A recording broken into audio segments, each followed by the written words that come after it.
Hai perintis! Kita bakal masuk ke dalam topik yang mungkin bakal ganti pandangan kita tentang hal-hal sehari-hari yang biasa aja, tapi ternyata berdampak gede banget buat otak kita.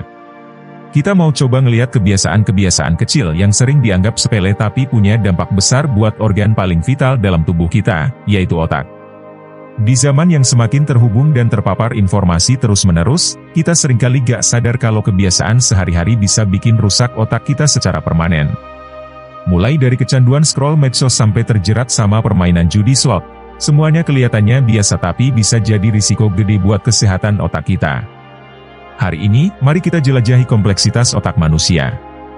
Kita bakal lihat bagaimana kebiasaan-kebiasaan kecil ini ngaruhnya gak cuma ke fisik, tapi juga ke emosi, psikologi, bahkan hubungan sosial kita.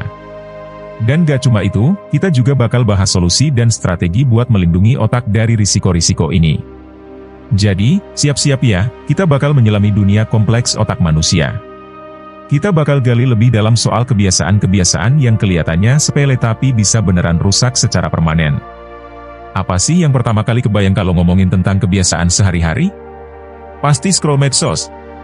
Kebiasaan ini udah jadi bagian gak terpisah dari hidup kita, tapi siapa sangka, efeknya bisa gede banget buat otak kita. Saat kita kebablasan scroll medsos, otak kita kena paparan informasi terus-menerus.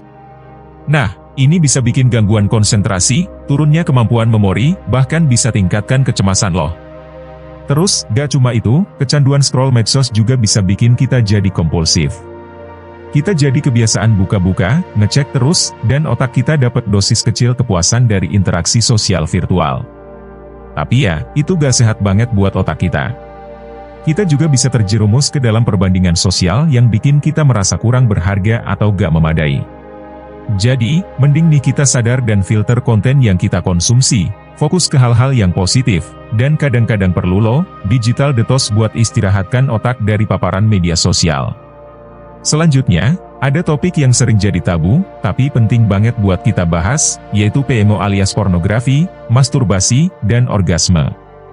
Gak bisa dipungkiri, di era modern ini, hal-hal ini bisa banget ngaruh ke otak dan pola pikir kita. Ketika kita terpapar pornografi, otak kita kena stimulus visual yang intens dan gak alami. Ini bisa bikin pelepasan dopamin yang bikin sensasi puas dan senang. Tapi lama-lama, otak jadi butuh tingkat kepuasan yang lebih tinggi, dan itu bisa bikin kita kecanduan. Efeknya bisa jadi beneran ngubah pola pikir seksual kita, cara kita lihat keintiman, bahkan ngaruh ke hubungan interpersonal. Gak cuma itu, kebiasaan ini juga bisa bikin kita jadi kurang percaya diri dan punya kecemasan terkait tubuh. Jadi, penting banget buat sadar kalau kebiasaan ini ngaruh gak cuma ke otak, tapi juga ke pandangan kita tentang diri kita sendiri dan hubungan yang kita bangun. Sekarang, mari kita sambung ke kebiasaan ketiga yang sering diabaikan tapi bisa berdampak besar, yaitu perjudian, khususnya permainan judi slot. Gimana sih? Sering gak sih kita mikir kalau main judi slot itu gak ada dampaknya buat otak? Padahal, ketika kita main judi slot, otak kita bisa ngalamin lonjakan dopamin yang terkait sama rasa senang dan hadiah. Tapi lama-lama, otak kita bisa jadi kebal sama level dopamin itu, lalu kita jadi butuh dosis yang lebih tinggi buat dapetin sensasi yang sama. Efeknya, kita bisa terjebak dalam lingkaran kecanduan yang berat. Otak kita terkondisikan buat cari tingkat kepuasan tertentu yang jadi sulit dipenuhi dalam kehidupan sehari-hari. Ini bisa ngubah cara kita buat bikin keputusan dan mengelola keinginan impulsif. Selain itu, kecanduan judi slot juga bisa bikin kita kurang sensitif terhadap realita, dan kita jadi cenderung menciptakan standar yang gak realistis dalam hidup. Gak cuma itu aja, perjudian juga bisa ngebawa dampak finansial yang serius. Stres keuangan dari kekalahan dalam perjudian bisa bikin otak kita ngalamin level kortisol yang tinggi, yang justru bisa merusak fungsi otak dan kesejahteraan mental kita secara keseluruhan. Jadi, penting banget nih buat sadar akan dampak dari perjudian ini. Menyadari risikonya, mencari bantuan, dan mengambil langkah-langkah buat ngebenerin kebiasaan ini, itu langkah awal yang penting buat melindungi kesehatan otak kita. Ada satu hal lagi yang perlu kita sadari, perjudian kadang jadi pelarian buat orang dari masalah atau tekanan hidup. Ketika ada masalah yang gede atau emosi yang sulit dihadapi, ada orang yang pakai perjudian sebagai cara buat nyari pelarian.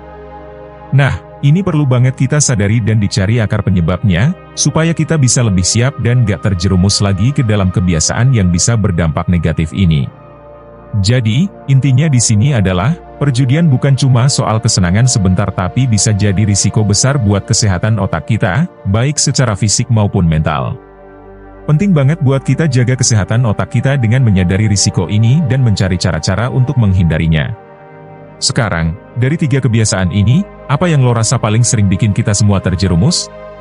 Scroll medsos yang terus-terusan, kecanduan PMO yang bisa mengubah pandangan kita tentang hubungan dan diri kita sendiri, atau kebiasaan bermain judi slot yang gak selalu kelihatan berbahaya tapi bisa bikin otak kita beneran terganggu? Sekarang, waktunya kita bahas solusi dan langkah-langkah untuk melindungi otak kita dari risiko-risiko ini. Pertama-tama, soal scroll medsos. Kita butuh lebih sadar akan dampak buruk dari kecanduan medsos ini. Salah satu solusinya adalah melakukan digital detox. Waktu-waktu tertentu, kita bisa sengaja memutuskan koneksi dengan medsos buat memberi otak istirahat yang dibutuhkan. Selama detox, kita bisa fokus ke kegiatan yang bikin kesejahteraan mental kita naik, seperti baca buku, olahraga, atau bertemu langsung dengan orang-orang di sekitar kita. Jadi, ingat, kadang-kadang perlu melepas koneksi digital buat jaga kesehatan otak kita. Selanjutnya, buat yang punya kebiasaan PMO, penting banget buat mulai sadar akan dampaknya. Pertama, kita harus akui bahwa perubahan diperlukan. Langkah pertama adalah mengakui bahwa kita butuh perubahan dan siap mencari bantuan profesional kalau diperlukan. Penting juga buat kita cari tahu akar masalahnya, supaya kita bisa mengatasi kebiasaan ini dari akarnya. Jadi, bukan cuma soal menghentikan kebiasaan itu, tapi juga soal memahami penyebabnya dan berusaha mengatasi dari sana.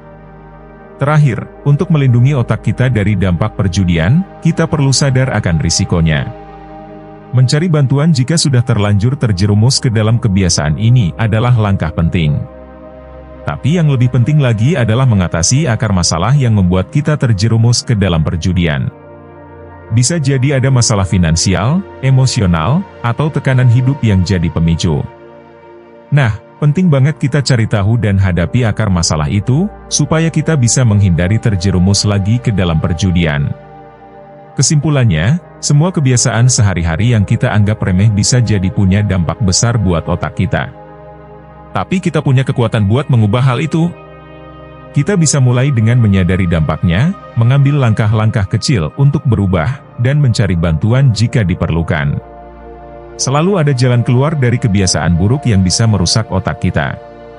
Nah, dari 3 kebiasaan itu, apa yang lo rasa paling bisa diubah sekarang?